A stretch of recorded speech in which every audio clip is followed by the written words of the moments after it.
নির্বাচন তো ফেব্রুয়ারিতে আশা করি, কারণ অন্তর্বর্তীকালীন সরকারের প্রধান ডক্টর ইউনূস স্যার উনি তো বলেছেন যে ফেব্রুয়ারিতে নির্বাচন হবে। তবে যদি দেশের পরিস্থিতি খারাপের দিকে যায় তাহলে তো কোনোভাবেই সম্ভব না, সেটা সবাই জানে।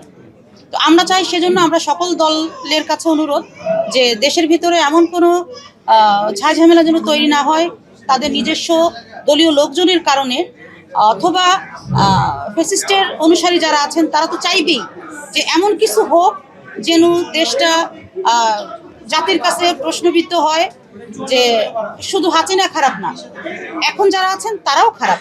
তো সেই ক্ষেত্রে আমরা চোখ কান খোলা রেখে আমাদের পথ চলতে হবে। আমরা আমাদের নেতাকর্মী যারা আছেন, আমাদের সিনিয়র লিডাররা যারা আছেন, সবাই এই একটা কথাই বলে যে আমাদের চোখ কান খোলা রেখে চলতে হবে। আমাদের সাবেক ডাকসুর ভিপি নুরুল হক নূর ভাই, আমাদের গণ অধিকার পরিষদের সভাপতি, উনি তো সর্বটাইম আপনারা দেখছেন যে উনি কিভাবে সারা বাংলাদেশে উনি কিভাবে ছুটছে, জনগণের পাশে দাঁড়াচ্ছে, জনগণের মতামত জানার চেষ্টা করছে, জনগণের পাশে থাকার